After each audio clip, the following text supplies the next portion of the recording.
All right, thank you two both so much for being here with me today. We are celebrating 25 years of Tomb Raider all throughout 2021. So I have Shelley Blond and Natalie Cook here with me. This is Lara's original voice and Lara's original model. This is so exciting, and you two actually haven't met before, so this is extra exciting. This is the first time I've seen Natalie, and this is incredible. Yeah, lovely. Wonderful. Okay, so this is super interesting because, you know, as the series evolved, we had people that would be like, oh my gosh, I'm trying out to be Lara Croft, or I'm going to this audition, and that like had this weight and this sort of gravity to it. But when both of you guys auditioned and then got the roles for Lara wasn't a thing yet. She was just this name, this computer character. So that's what we feel like is really interesting in the story that you two have. So to kind of set the scene, let's start with where you guys were at career-wise at the time. So we'll start with you, Shelley. What were you doing at the time that you got the job to be Lara? At the time, I was in West End musicals. That was my thing at the time. I was always an actress before, mostly musicals as well as some commercials and things. But it was mainly stage work. So I was doing a show called Only the Lonely, a Roy Orbison musical, and an agent happened to come and see, a voiceover agent happened to come and see the show. And in the show, I was doing lots of different accents. And it was a fluke that they came backstage afterwards to ask me if I had representation for voiceover work. I didn't. I'd never done voiceover work before. And they wanted to take me on. And so really, you know, I'm from an acting background, all singing, all dancing. And that's how I got into voiceovers. Wow, I think amazing. my second job was Lara. Awesome. Okay. And then how about for you, Natalie? What were you up to at the time professionally? I was doing a bit of modelling, you know, here and there, TV work as well, doing quite a few different sort of bit parts on different TV shows. And I was also modelling for Snow White for Disney. So at that time, the Disney was opening all stores up all across the country. So I was Snow White, going around and opening a few stores up, but also doing the celebration. I think it was 25 years of the video or something, or it was a release of the video of Snow White. Okay. And so I was promoting that at the time. That's amazing. So you went from Snow White to Lara Croft. So I went from Snow White quite a bit to Lara different, Croft. but I love that. Yeah. So how did you hear about the job then, Natalie? So Shelley, you heard about it during they approached you after a show, but Natalie, how did you at first hear about this job? Well, it was my agency, and they called me and they said, you know, we've got this job that's come up. They've seen your photos, and they'd really like you to go for the casting. Mm-hmm. She said the only thing is that obviously you've got blue eyes, and Lara Croft, this computer character that they want you to portray, has brown eyes. They said, but obviously as you were doing Snow White, I had to wear brown eyes for that as well, brown contact lenses. So they said, if you can pop the brown contact lenses in and just give it a go and see what happens. And so I did, and yeah, I got the job, which was amazing. That is amazing. So those Shelley, brown contact lenses have come in handy. For sure. So Shelley, how was the character described to you in terms of like characteristics? Did they compare her to anybody in pop culture? Because again, Lara didn't really mean anything at that time. People didn't know who she was. No, nobody knew anything about her. Well, she was, you know, a female Indiana Jones. I was told, you know, I remember them saying Indiana Jones. And also they kept saying a female Bond, a female Sean Connery. And you know, it's 25 years ago. That's all I can really remember them saying. I saw a sketch of her was faxed to me. So I could kind of, you know, get a little feel of what she was about, but nothing really for the audition, nothing really. I just had to read the lines how I felt she would sound. Okay, and then how about for you, Natalie? Did they describe her in a particular way, or did you also get that Bond sort of Indiana Jones?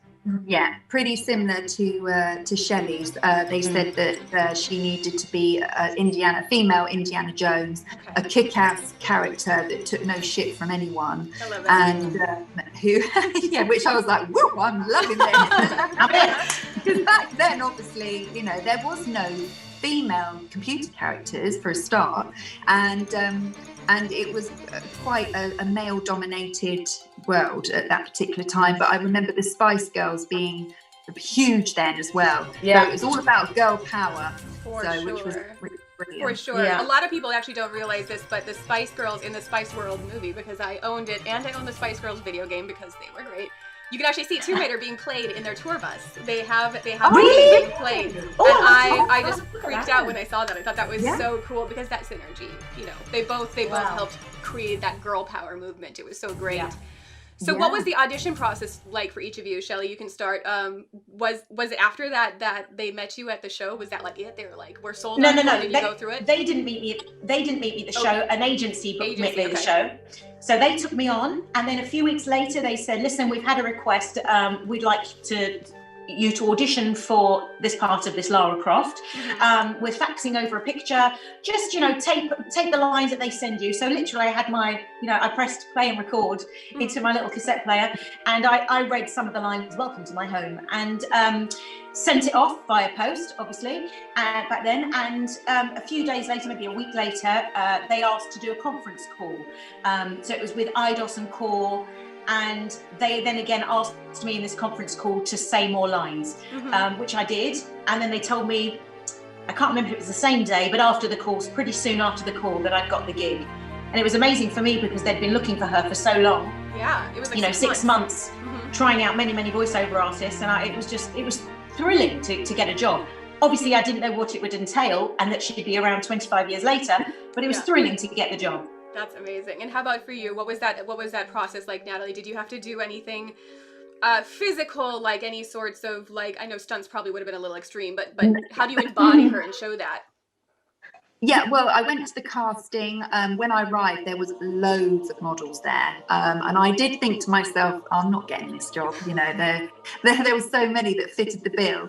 But I remember sitting around, like Shelley said, it's 25 years ago, so I'm sort of having to try and remember these things. But I went into this room, and all I remember, there was quite a lot of people there, and they were just asking me a little bit about what I did and what I was doing at that particular time, and yeah, they just said, "Do you think that you can play this character? Do you think you've got what it takes, you know, to portray someone that takes no shit from no one?" And I said, "Well, I don't know, but I'm going to give it my best shot." Well, you obviously impressed them. Yeah, so that was the process, and I came away from there actually feeling a little bit sort of happy, thinking, actually, I don't know, I might get this. Yeah. And then my agent called and said, "Yeah, you got the job." So yeah, I was really happy. But at that particular time, they were trying to look for 3 models to do I think it was the Expo show in London. So that was where they were going to launch the video game. So they were looking for 3 models. So I was one of 3, which the other one was Katie Price, who I did it with, and another model from a different agency. So 3 of us were chosen, but then luckily I got picked to carry on portraying her, which was amazing. I have seen some of the photos from that expo, and they are amazing. If you happen to know where any other ones are, you can dig them up. They are just like a treat to see, especially the really young dev team. You see them and they're just like, you can tell that they're at the start of this incredible journey with this thing that they've created, and it's just really neat to see.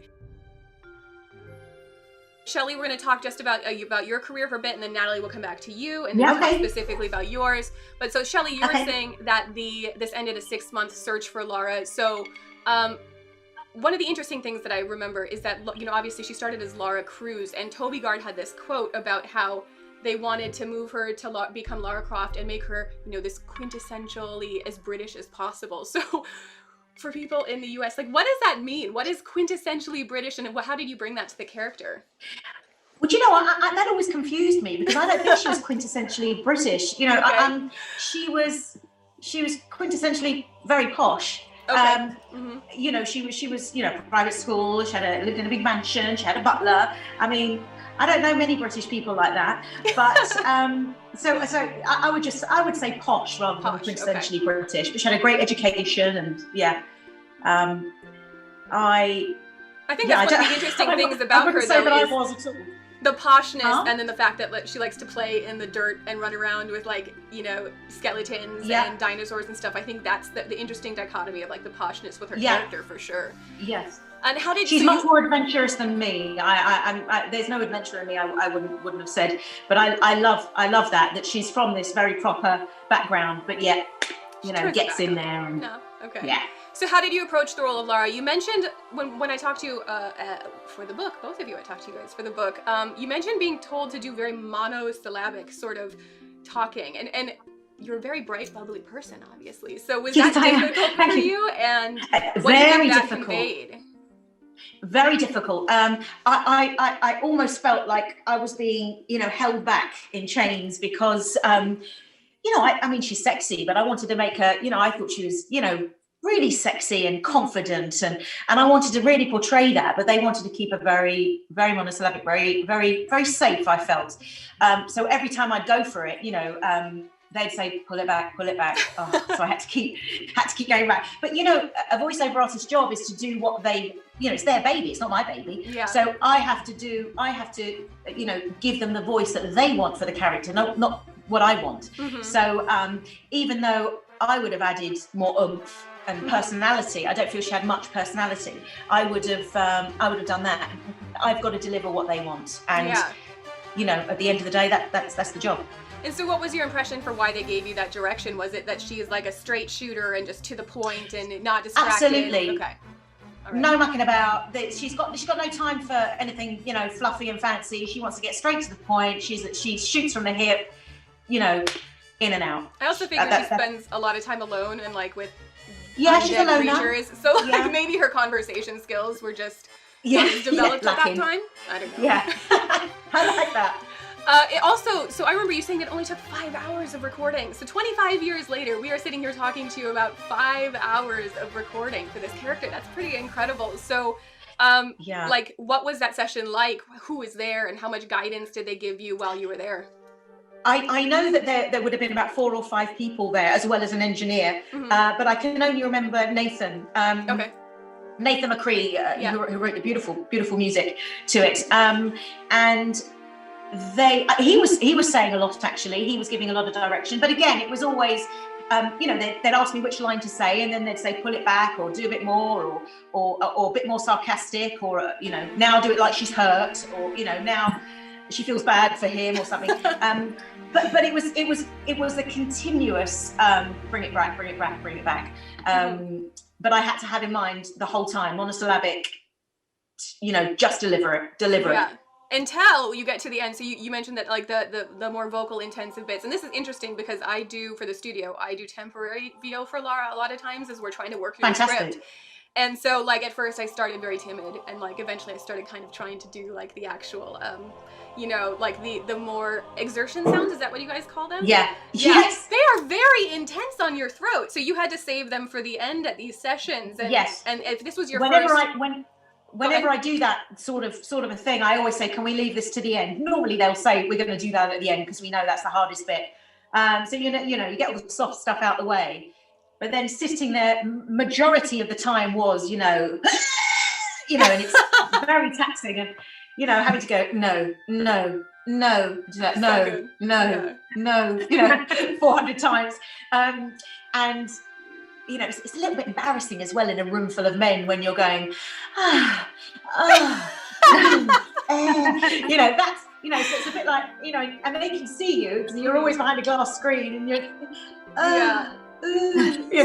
So, I mean, this was your first voiceover role, right? So like, it was my second, yes. Second one. So these sorts of things were kind of foreign to you, I would assume, like somebody giving you direction, like you're falling off a cliff, you're being slammed into a wall, you're drowning, like that was all kind of come with it on the fly. But then again, that's when the acting comes into it. So, voice acting is acting. Absolutely. So you just have to imagine that you're falling down, and, and they might say it's a higher cliff now, so, it need a longer sound, or, But it was good fun. It was exhausting, but it was good fun. I can imagine. So what was your favorite line to deliver from the game? And are there anything that you remember? Fans were wondering if there's anything that you remember recording that actually didn't make it in the game. I can't remember what I recorded last week, so asking 25 years ago is difficult. But I know people always get me to say, welcome to my home, or I think I'd better get out of these wet clothes now. Yeah. And a lot of them just say, can you just say no into my phone? So a lot of the time I'm just going, no. It's a big mood, as they say now on the internet. Like, my husband, hears it all the time. It's amazing. Yeah. All right, so you also participated in some interviews and commercials as Lara afterwards, correct? And can you talk a little bit more about those, what they had you do? I can't remember. I really can't remember. I would have just gone in and with the voice, just done what they've said to do. You know, whatever the script said, I would do. I honestly, maybe I can't I'll see if I remember. can dig through the archives and find some of them. And I would love that. Maybe we'll see what we can come up with. Oh, I love that. So, do you think that people recognized your voice as Lara, or was it too different from your speaking voice that like people didn't know? You know, it's different with you, Natalie. Obviously, like people can see your face and see you in the character because you're there physically. But Shelley, did people know unless you told them? No, because many of the people I worked with or knew weren't gamers. Okay. So it's not a thing that they would go, oh my God, you're the voice of Lara Croft. It wasn't until maybe 2 years later that I was doing some filming in New York, and all the the grips and the director and all the people in the crew were suddenly like, I recognise your voice. Maybe just because you're British and we hear Brits in films all the time. And have you been in anything with No? And I said, oh, I don't know. I did a game called Tomb Raider. Oh my God! And then they go, do this, do that, see that. That's amazing. They couldn't believe it. That's the only time that people have, I thought, oh wow. That's awesome. So you were asked back for the second Tomb Raider, correct? But you were like so busy at that time and weren't able to do it. You see, I'm very, very blessed in my career that I left acting behind, which is a good thing because I'd lost my passion for it. And I feel like when you lose your passion, you should move on. Yeah. But I've never lost my passion for voiceovers. So from when I started being a voiceover artist, the work came in thick and fast. And, you get contracted. I was contracted to Disney, to Blockbuster Video, and pretty soon. Yeah. And I had a very long career with Disney and 20 odd years and Blockbuster Video. And once you're contracted, you can't make the dates work, or it's much more difficult. Yeah. And they needed to do it in a specific time, which I just couldn't do. So I gave my permission to use my voice on 2 and 3. So they used all my sound bites, from the first game on the second and third. Awesome. And I remember you told me this, which was pretty incredible, that you found out that someone was working on the Tomb Raider movie with Angelina Jolie and found out that she actually listened to your voice to get inspiration and to work on her own accent. How unreal was that to find out? Honestly, that was a gobsmacking moment that she might know my name, but she definitely knows my voice. It's like Angelina Jolie, and I love her. So I was like, yeah, okay, I'll take that. That's amazing, awesome. That's the cherry on top of an already amazing experience. Oh yeah, come on, get that. I'm just gonna leave that in the clip without any context. All right, Shelley. Okay, on to Natalie. So, what was your costume originally comprised of, and how did it differ from future models? One of the things I loved is that, like, in some of the early pictures, you had, like, little braided pigtails, which was super cute. Like, did you have some ownership over the costume and how it came to be? Well, no, that was just my hair, and I do get quite jealous, actually, with all the other models having such amazing, sexy outfits, because mine was pretty naff, to be honest with you. Like, being the first model, it was like a pair of I think they got a lot of the uniform secondhand. Well, not the uniform, the outfit. Yeah. The shorts were like ex-army shorts, and the holster was very old. The t-shirt was just a cotton top, nothing like the next model, Rona Mitra's outfit, who had a lovely latex, sexy top and nice tight shorts. Everything was like made to measure. But yeah, I was pretty envious, actually. I guess that's the trade-off for being the first, is that they're kind of figuring out things as they go. But yeah, they eventually went on to do those like really heavy new rock boots, which I heard were actually pretty challenging to move around in, and the latex tops and all of that. I will say yours was probably more comfortable. I think it was very cute.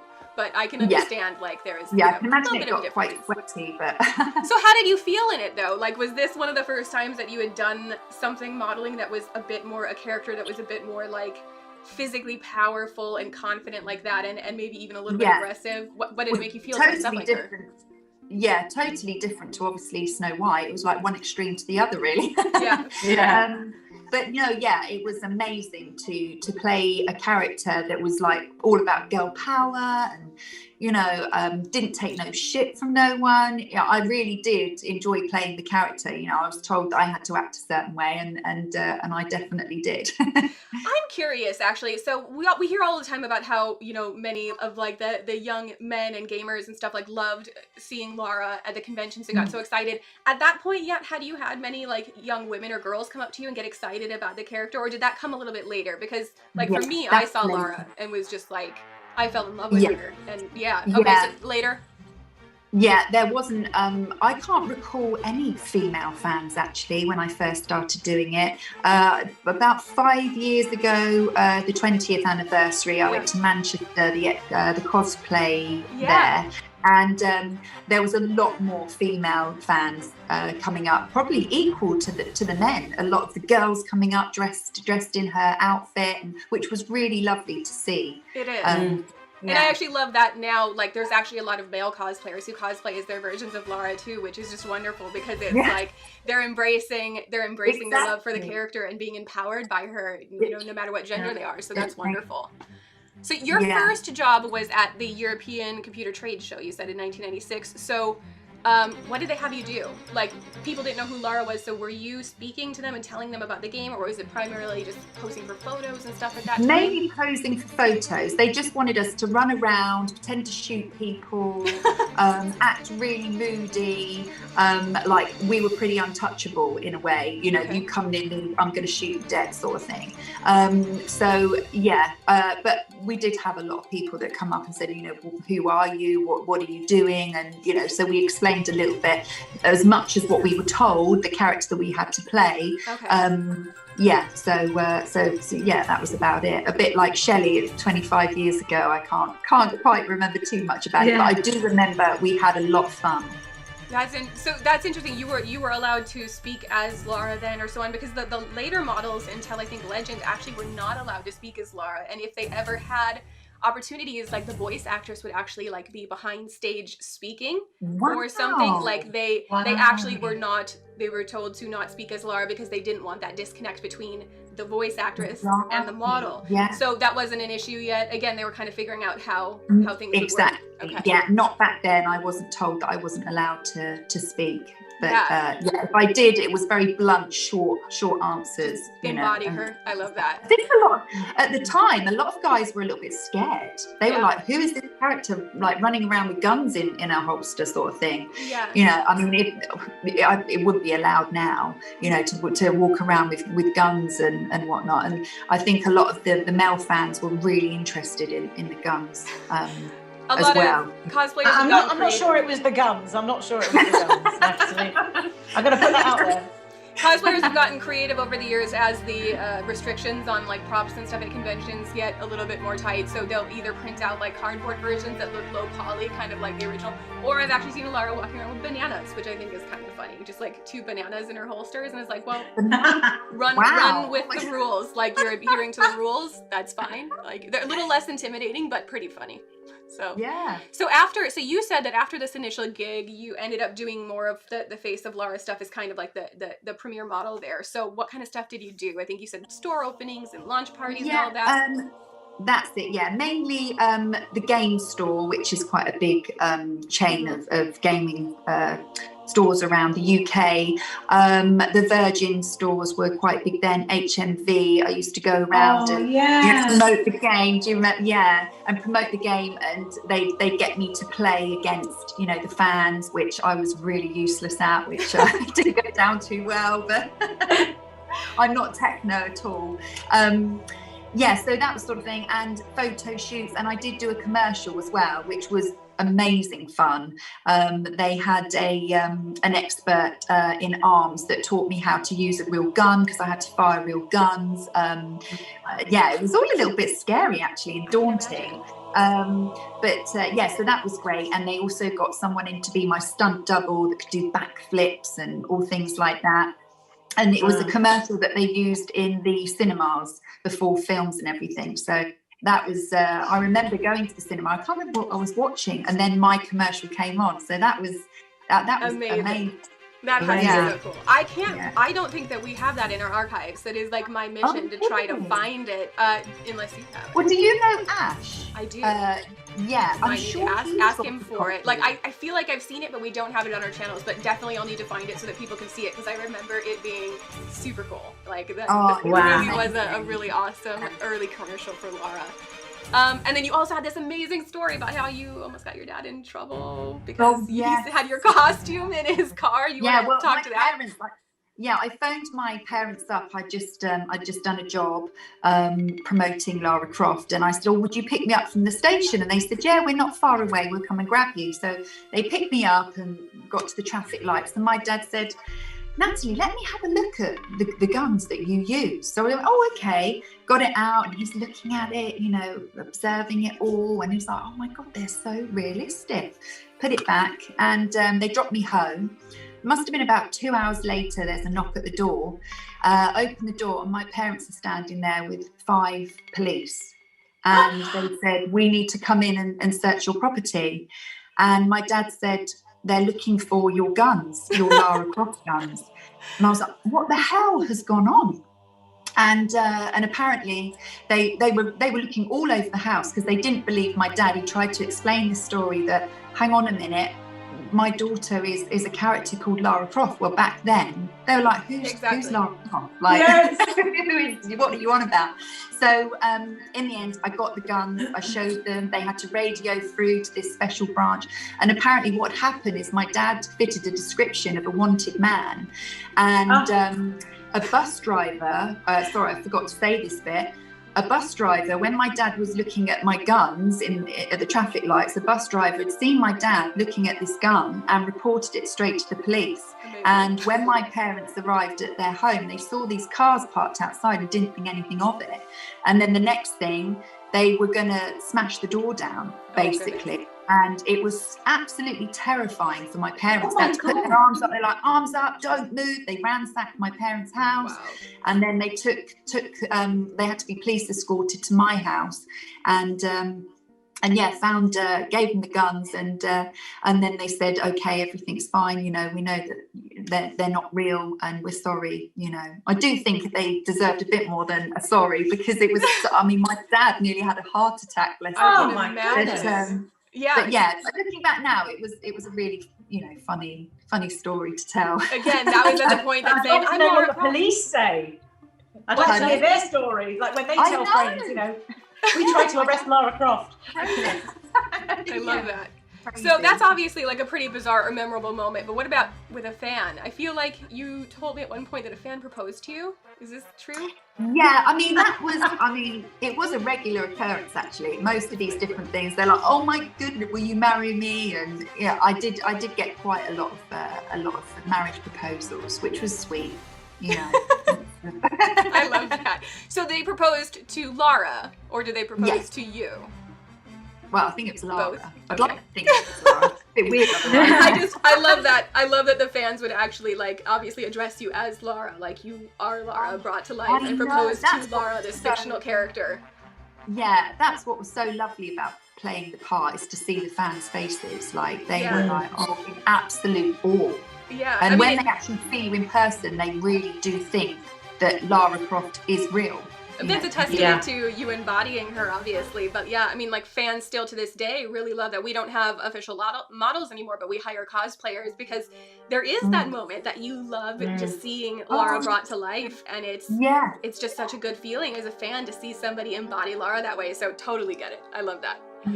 And this is actually one that very few people know about. So Core had you, or IDOS had you record a song called Raider. So what was the experience? What was that? Had you done music or singing before? Was that just at their request? No, I loved singing. Okay. I've always enjoyed singing. And I think they asked me once, I can't remember, I'm sure they must have said to me, "Can you sing?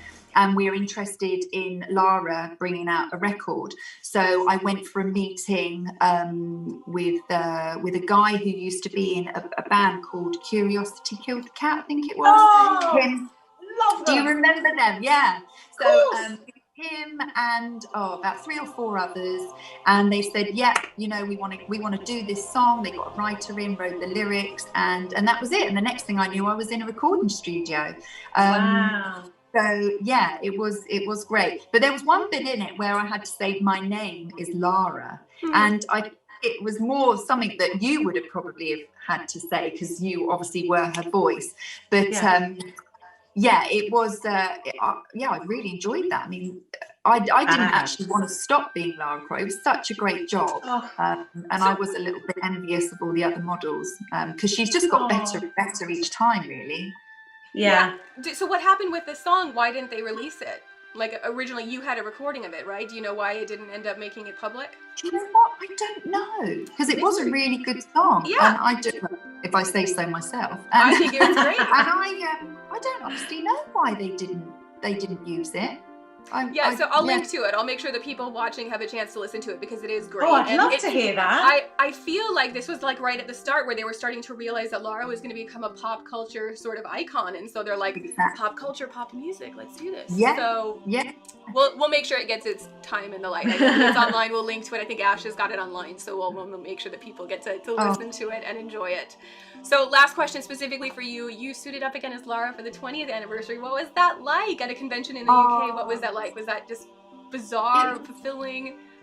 It was lovely. I felt really privileged to be asked. You know, I did sort of think, why me and not all the other models? Because there has been so many other models, and so yeah, I did it, and to meet so many fans, and especially there was this one family.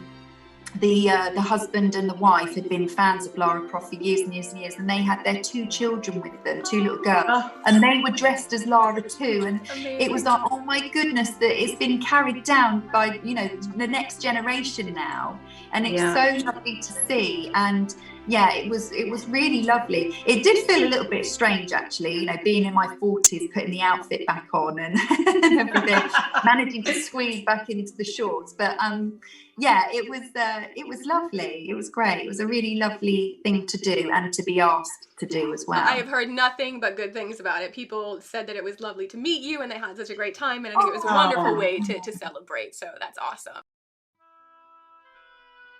So I've got a couple questions about the legacy then. So for both of you, were you inspired at all by your time as Lara Croft, and did any part of her persona or so on kind of influence you, or the experience, or is there something that kind of resonates with you still to this day? We'll start with you, Shelley. I'm going to say at the time, no.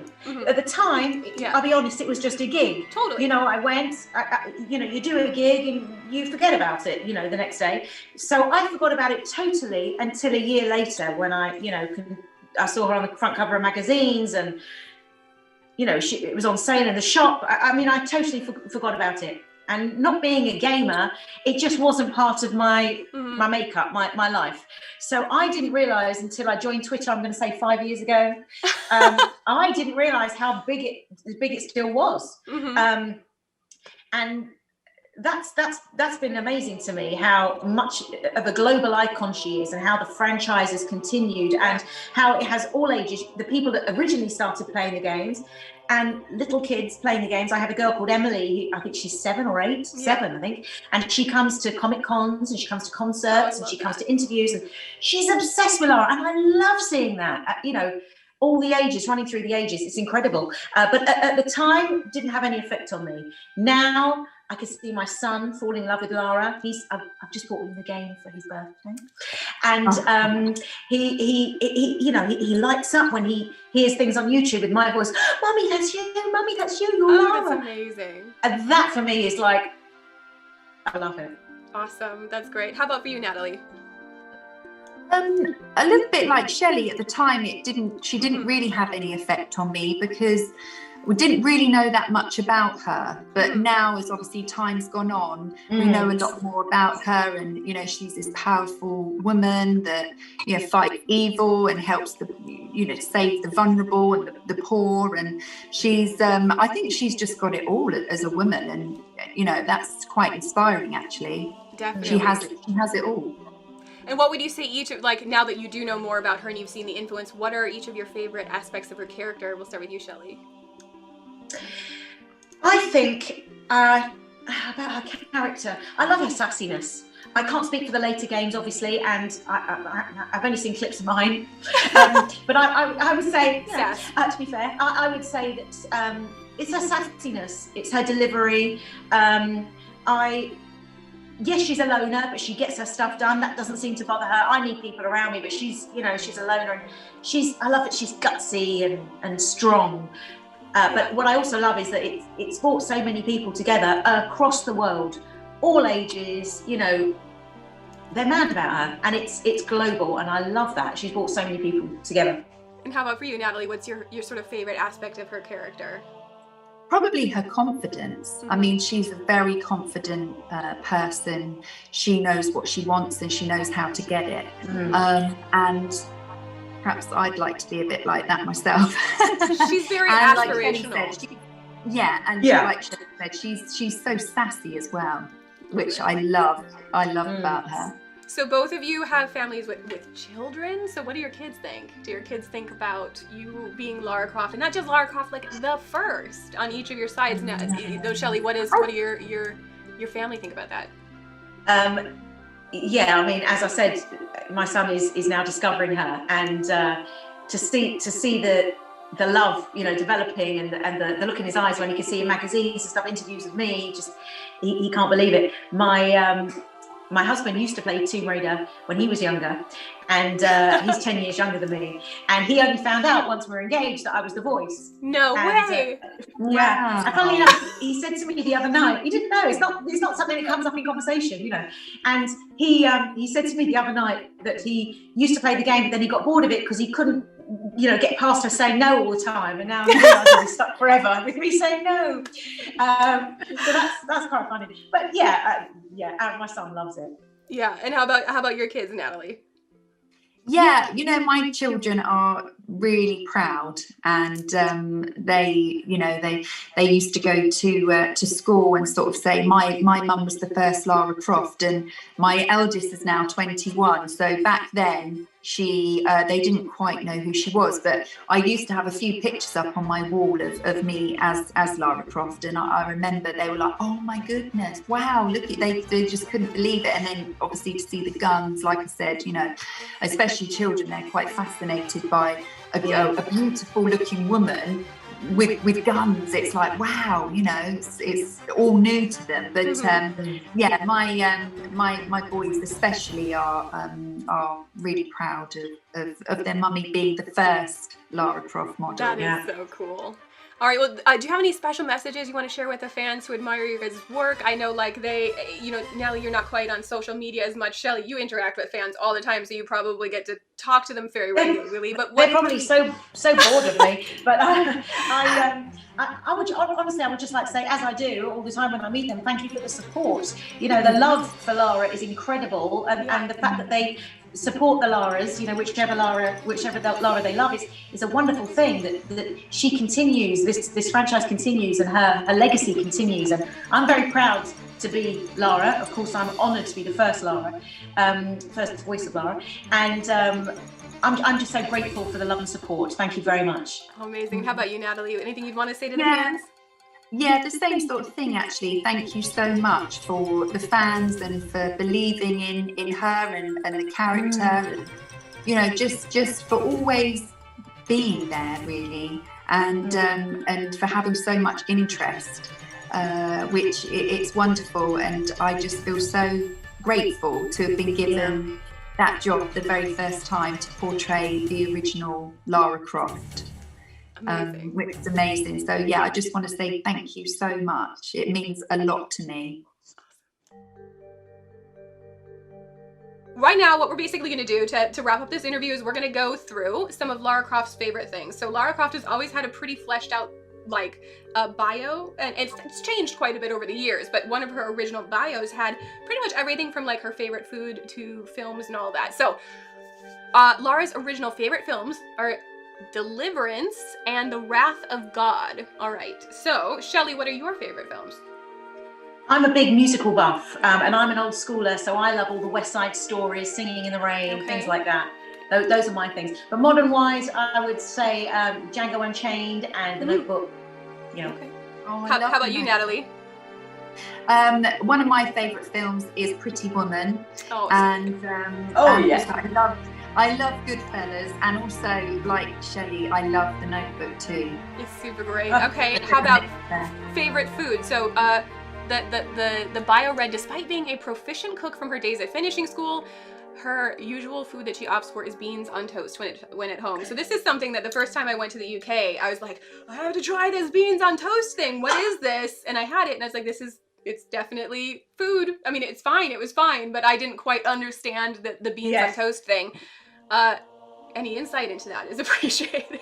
You need to put some grated cheese on the top. Okay, did I not do it right? I've had that 3 days already this week. Okay, maybe I just had like super plain beans on toast and I didn't like do it correctly. I also microwave my tea, so I'm probably just doing everything British wrong. Oh my gosh, you should be going to prison for that. When you next come to London, I'll do your beans on toast and a proper cup of tea. My friends in Ireland did buy me an electric kettle, and I do use it most of the time, but sometimes if I'm like really in a hurry, I use the so I'd be terrible. Like, I'm no judge of You're a busy lady like that. Okay, so Shelley, what is your favorite food? I love Chinese. Mm-hmm. I love steak with red wine and mushrooms, and a burger. I mean, can't go wrong. Can't go wrong. How about you, Natalie? It's got to be a traditional roast dinner. Ooh. Sunday roast, I think. I absolutely love that. All the trimmings, cauliflower cheese, carrots, sweet potato, there you go, the quintessential British girl that she is. Yeah, I love a roast dinner. I do love English breakfasts. It's the beans on toast was the one thing I think I might have done wrong, but like a traditional English breakfast, those are so great. Okay, so Lara's favorite hobbies. Okay, so she says any challenging sports, anything that is extreme, so on. But then she also admitted once to having stitched a tapestry, which is very different. All right, so Shelley, what are your favorite hobbies? I love sewing. So I feel her on the tapestry thing. I love sewing, get my machine out, make things, alter things. I love dancing. I'm a dancer, trained dancer. So I sometimes when the kids are in bed, I put my headphones in and I dance like no one's watching. That's one of my hobbies. That's also an escape. Rollerblading. Okay. And painting. I like to paint on canvas. Well, then you should be able to keep busy at home. You've got lots of different options. That's awesome. How about you, Natalie? Yeah. Tennis. I love tennis. Okay. I'm quite a sporty person, so tennis, badminton, and I also love shopping, which is a big hobby of mine. Nothing like a bit of retail therapy. Yeah, I also enjoy shopping, but maybe I have a very specific taste in stuff that I overindulge in, as you can see.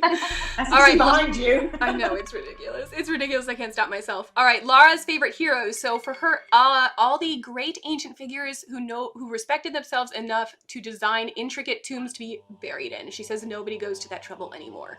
Okay, so Shelley, how about for you? Do you have a hero, someone you really look up to?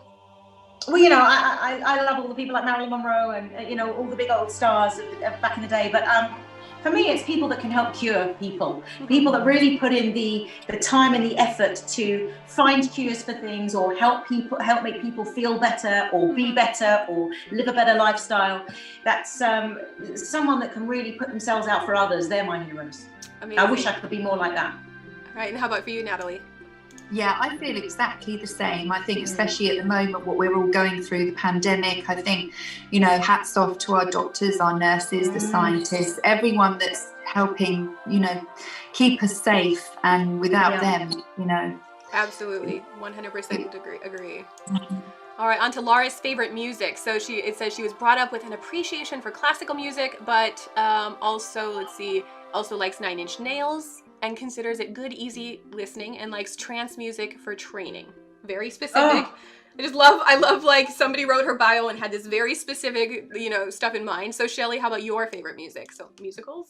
I'm going to say trance is the least there. I can't stand trance. But I've got eclectic taste. I love everything from AC/DC to Barry Manilow, and all the 80s and the 50s and 60s, everything, Motown, hip hop, funk, whatever. I love it. Huge. How about for you, Natalie? Yeah, I'm quite similar to that. I love Ella Fitzgerald, Billie Holiday, Lionel Richie, Stevie Wonder, all those sort of singers. They are amazing, and they're who I love to listen to. Feel good music. Very white. Yeah. Amazing. All right, Lara's favorite transport was her Norton Street Fighter motorbike. So, do you have a favorite type of car or transportation or anything along those lines, Shelley? Well, I love my Mini. I drive a silver Mini and Mini Cooper, but I love, the old Mercedes, like the 1960s. I don't know what they're called. I know nothing about cars, but I love the old convertible Mercedes cars. Beautiful. Super beautiful. And for you, Natalie? Well, if I had the choice, someone said you'd have any car you want, I would probably have to say a Bentley Sport. I do love that. Go for it. Yeah, those yeah, are gorgeous. I know. So one day, maybe. So the next one's Lara's lucky charm, and it was any gun at hand for her. So Shelley, do you have a lucky charm? Something that you think brings you good luck? As Lara would say, I make my own luck. Oh, Oh, nice one. It's almost like we set that up and we didn't. All right, how about for you, Natalie? Anything that you keep around as a good luck sign? Well, I'm into crystals. So in my bedroom, scattered around my house, actually, I have lots of crystals to keep good energy, to keep me calm, and I'm a massive believer in them and heal. Crystals, and I keep them in my purse as well. I always carry them around with me. I love that. I just started looking into crystals, and I've got my friends some crystals for like their goals for the new year and stuff like that. So I love it. They're not just beautiful, they're inspirational. No, so they are. All right, Lara's ambitions. Her main ambitions lie in the undefined world of tombs of the past. All right, that's kind of ambiguous. What are your ambitions now, Shelley? You're so accomplished in your career. What's something you still aim for? Honestly, just to continue my passions. My passions, are being happy and healthy, having a happy, healthy family.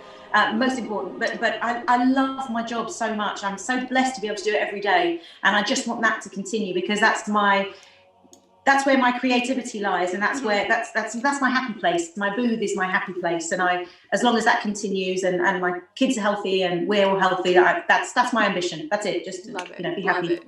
And Natalie, what are your ambitions currently? Yeah, my ambition at the moment, I want to set up an online interiors giftware shop online. I would have liked to have tried to have bought a little gift shop, but I don't think that's the way things are going now. So I'm going to start it small online.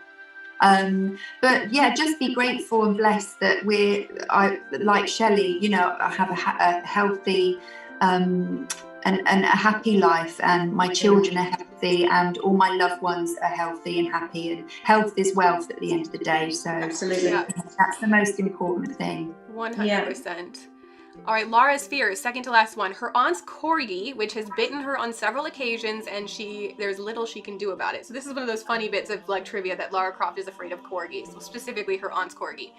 All right, good to know. Do you guys have any unusual fears? Things that are kind of out of the ordinary, or something that you are just like, no. No, I'm terrified of the normal things, spiders, any kind of creepy crawly. I just can't. I can't cope. I can't deal. My sister's scared of bananas. Is that not a weird one? Wow. It's very specific. Never heard of that one before. Bananas. She can't touch it. She can't look at it. She's. Do you need to speak on this morning? Huh? Have you seen them? The speakers on this morning. They're those therapists that I've seen. Yeah. I've seen the woman that was scared of a fridge. Her fridge. She couldn't go near her fridge because she was scared of it, and God knows how she ate. But there we go. I'm on such good terms with my fridge. It's good. Me too. I think everyone is at the moment. All right, for you, Natalie, any unusual fears or anything like that? No, same. I'm terrified of spiders. A little bit of flying as well. But I have to overcome that. I absolutely hate it. I feel like I can't breathe properly. I feel clammy, and it's definitely the takeoff. I did have quite a scary experience a few years ago coming back from Ibiza, and I was sat right opposite the air stewardess, and she knew I had a fear of flying. And as we've gone up, there's always that horrible noise as you take off, that real loud groaning noise. And I was like, it doesn't sound right. And she was like, no, that's just because we're reaching altitude and it makes that noise. With that, her phone rings, the phone, and she's got this panicked look on her face. No. She went, pardon? What? Right. And I said to my husband, oh my goodness, this doesn't look good. He went, calm down, it's fine. But I just knew, looking at her face, nothing, it wasn't right. And an engine caught fire.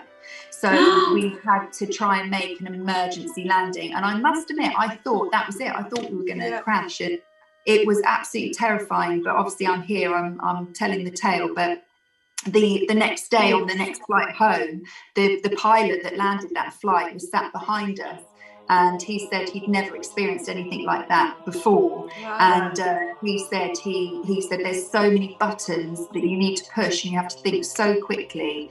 He said, I must admit, he said I was really scared, but he did an amazing job landing it. But yeah, it didn't help me with my fear. I must admit. I will admit, I also hate flying so much. However, there are years that I will fly, 80,000 miles a year. I haven't flown in like a year and a half because we, no one has, I know, and so it's super weird for me to be grounded this long. But actually, because I do so much stuff for Tomb Raider and get to meet fans, and like I always put it in my head, what would Lara do? It's like, all right, I'm scared. I can admit I'm scared, but I'm still gonna get on the plane. And I'm still gonna do this, but yeah, I'm not a fan of flying either. But people wouldn't usually know because I just do it all the do it all the time. Just what is the opportunity on the other side of the flight is what I try to tell myself. Yeah, me too. And then the last little bit about Lara's bio is that she loves to be alone and she feels most alive when exploring ancient spaces on her own. So, what is an activity that makes you guys feel most alive, and/or are you a loner, or you enjoy company, or both?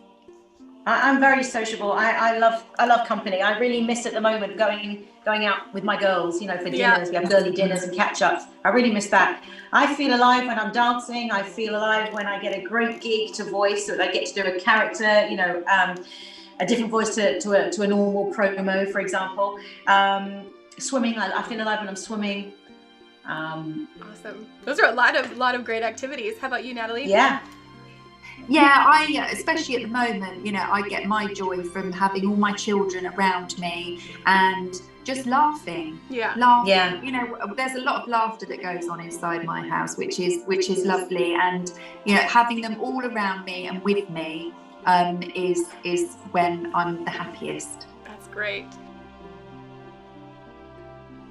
All right, so we have one more small. We'll keep these quick. We'll make them sort of like rapid fire questions. So they're exploring Tomb Raider 1. So basically, we're going to go through some of like the scenarios and would you rather type things in Tomb Raider 1 that Lara has to deal with. So first question is, Tomb Raider 1 introduced Croft Manor, which had amenities like a library, music room, gym, swimming pool. So if you could expand your home to have one of those, what would it be, Shelley? I think I'd like an ice skating rink. Ooh, that'd be amazing. I would like an ice skating rink, and you could pull back the ice, and then it's a pool. I love that. I guess. It's multifunctional. How about you, Natalie? I'll have one of those. Yeah. There you go. 2 for 1. Swimming pool would be nice. I love swimming, so yeah, get all the kids in there, and yeah. Laura had a really nice pool. I was super jealous of it. Yeah. All right. So Lara says, famously says, I only play for sport at the onset of the game, implying that the thrill of discovery is what motivates her. So what do you guys say is the thing that motivates you most for your goals? So I think we kind of touched on some of this, Shelley. So like family, happiness and passion. Keeping my family happy, my family unit happy, and my passion for what I do in my career. All right, and Natalie, for you? That motivates me. Yeah, the same sort of thing. Yeah, making sure that my children are happy and that everyone's healthy, and yeah, that's about it. I think Shelley summed that up. And passing that on as well to them. I always try and pass on to, say to my kids, to follow your passions and to, you're only as happy as your children are once you have children, so to see them happy and thriving is a wonderful thing. Yeah, I can imagine. Okay, a couple of would you rathers. So there are a lot of ferocious foes in Peru to keep Lara from her goal. So would you rather go up against a pack of wolves or a single bear, Shelley? I'm going to say a single bear, because at least I might have some sort of a chance rather than being attacked from all sides. Also directional. Yeah. All right, how about you, Natalie? Team bear or team wolves? Yeah, I'd probably say bear, because I could just get my bow and arrow out or gun, and job done. Pro tip: in the beginning of the Tomb Raider game, you can just run and jump in this pool of water, and then the bear won't get you. That's what I did all the time. I was so afraid of the bear that I would just run past the bear and jump in the water, and then I'd be like, "You can't get me." Tell my heart, calm down, and then I would figure out how to get rid of it. Okay, so not all foes in Tomb Raider are large in scale. Would you rather be in a tomb filled with rats or bats, Shelley? They neither bother me, so I'm cool. Okay. If you put a spider in there, I'm out. But a rat or a bat, no problem. Not till Tomb Raider 2. Natalie, how about for you? Oh, well, neither of those. I'd just I'd hate that. A rat or a bat, but I'd probably take my chances with a bat more, because they are kind of cute in a way. They are. I describe them as flying Even though I rats, don't like and then people are like, "That's worse." Like, but Yeah, I think they're just rats are cute too. rats with wings. Yeah. Yeah, they are. I think they're But adorable. they're Okay, so would you rather the showmanship of Lara moves are part of her major appeal early on? So would you rather be able to perform a perfect handstand or a flawless swan dive, Shelley? As long as there's water there, a swan dive. As long as there's Very- water there. okay, I'm quite important. clumsy. All right. I don't think I don't think there's anything. You know, I could do a handstand against a wall, but I think a swan dive, very Swan elegant and yeah. Okay, Yeah. Natalie? me too. That's pretty impressive, isn't it? The To be able more to do flips. swan Oh, dive. yeah. Yeah. Amazing. Okay, so in the Lost Valley, Lara discovers a Lost Valley in Peru where dinosaurs are still alive. So if you discovered a world where there were mythical or extinct creatures that could be alive, what would they be? So we talk like unicorns or Sasquatch or dinosaurs. What would you find in your Lost Valley? Shelley, we'll start with you. Megalodon. I'm obsessed with sharks, so I would say megalodon. All right. I would love to, go down and see one of those, and With proper safety precautions. absolutely. I'm a chicken at the end of the day. I'd like to be in a cage, very thick cage, and just view them. Yeah. Ooh, Pretty yeah. incredible. All right, Natalie, how about for you? What would you find in a Lost Yeah. Valley? Maybe a dinosaur. I Yeah. mean, to get close to, maybe a Tyrannosaurus Rex or, a dinosaur, I think would be pretty awesome. Cool. I agree. Okay, so in the tomb of Qualopec, Lara discovers a piece of the scion there. If someone found your long lost tomb, what treasure would be buried there to represent you, Shelley? What would someone find? Like, would it be an iPod? Would it be a DVD, a specific movie? Like, what would they find to represent you? Hundreds of high heel shoes. All right. That's What- it. what are I'll be these covered tools in of covered in torture? shoes. How about you, Natalie? What would people find in your tomb? Probably, a handbag of some description. Chanel. Okay, I think love Chanel handbag. Just resting your head on the Chanel. Yeah. Right, so Atlantis, Lara discovers her doppelganger in Atlantis, and it copies her every move. Fans lovingly call her Bacon Lara, which is hilarious. So if you could have a copy of yourself, what would you have her do for you, Shelley? Like, do all your chores, all the stuff you don't like doing? Like, what would you do? I've got 2 stories. So I would get her to go up and down, up and down, up and down, doing the washing, all the laundry. I hang it up upstairs. I run down again. I hang it. That's what she'd be doing. Amazing. And you, Natalie?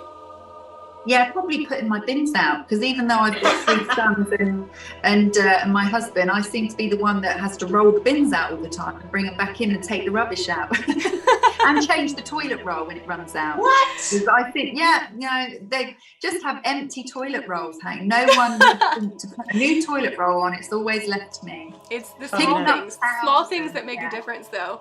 All right, on a similar line, Lara had cheat codes for unlimited ammo and weapons in Tomb Raider 1. If you could have a cheat for unlimited something, what would it be? And let's not say money, because like that's a more obvious one. So like if you'd have unlimited anything, I feel like it's going to be shoes for you, Shelley. But no? Say that again. If I had unlimited what? So there's cheat codes in the original Tomb Raider where you can get unlimited ammo or so on. So like if you could have a cheat code for life that would give you unlimited something, what would it be? Okay. I would like to get unlimited time to the ones I love. I would guess that. I've got a thing at the moment. I would love to go back. I wish I'd spent more time with my grandparents, asking them their stories, and I would like a cheat code to be able to go back and just spend more time with them and ask them questions that I was too kind of, silly and selfish to ask before. Too bad we don't have like level skips. Skip around in levels like in the game. That would be very helpful. How about you, Natalie? Yeah, probably handbags. Yeah, handbags. I do love my handbags. One for every outfit, every day. Yeah. Lara also had a bottomless backpack. Like, I don't know how she fit everything she did in it, but it had her essentials, her passport, her medipack, and all of that, her weapons. So what are your travel essentials when you guys go somewhere? What is the thing that you absolutely have to have in your bag with you? Oh, first of all, earplugs. I have to have earplugs for the flights. People snoring, kids screaming. First off, they go in. That's what goes in first. Okay, all right. And Natalie, for you, what can't you travel without? At the moment, hand sanitizer, because I'm a bit of a freak when it comes to that. And my crystals. I do like to take crystals with me. I love that. That's great. Okay, another would you rather. Lara always seems prepared, even if her outfits are a little off for the climate. So would you rather have to survive in a snowy tundra or a scorching desert, Shelley? Hot or cold? Snowy. Snowy? I don't like the heat. I don't like the sun. I'm a real autumn winter gal. So snow all the way. Okay, Natalie, how about you? Snow or sand? Sun? Sun, definitely. Okay. I don't like the cold. I hate the cold. I just my husband keeps saying we must take the kids skiing, but I'm like, no, it's okay. You take the boys skiing. Just put me on a beach somewhere. Well, you could go to the lodge next to the fireplace and like be a little snow bunny next to the fireplace. Nice. There's nice things if you stay inside. Enjoy the snow view. All right. Well, yeah. And the last question, so looking back on Lara's first adventure, where would you most like to go, if you haven't been already, out of the places she traveled? So Peru, Greece, Egypt. I'm not counting Atlantis, since I don't think there are flights to Atlantis yet. So out of Peru, Greece, and Egypt, where would you like to go, Shelley? Or have you been to any of those places? I'd say Peru, because I've been to the other two. I would say Peru, just to see what it's like and have an adventure. Yeah. Machu Picchu someday. Natalie, how about for you? Well, I've never been to Egypt, so perhaps to go and see the pyramids. Yeah, I wouldn't mind to do that one day. Incredible. Someday, hopefully we'll all get to go back to traveling at some point in time, and the world will open up again once it's safe. Yeah. But those were all the questions I had. You two have been amazing to talk to. Thank you so much. I think fans are really going to enjoy this little, travel back in time and getting inside your guys' head with these Lara questions. So anything else you want to sign off and say to fans before we go, Shelley? Just thank you so much for the loyalty, for the support. I'm thrilled to be, part of the history. It's mind blowing to me every day that I'm a small part of this fantastic, icon and history, and I'm very, very grateful. Thank you so much, and thank you for this interview, Natalie. It's lovely to meet you. And you for the first time. So nice. I've heard so much about you. Yeah, you too from Ash. Yeah. Any final thoughts, Natalie? Anything you want to share before we sign off? Yeah, pretty much like Shelley, just to say thank you so much to all the fans for being so loyal and for always being there and for being so supportive and you're amazing. Wonderful. Well, thank you both so much. We will talk to you soon. Thank you, Megan. Thank you.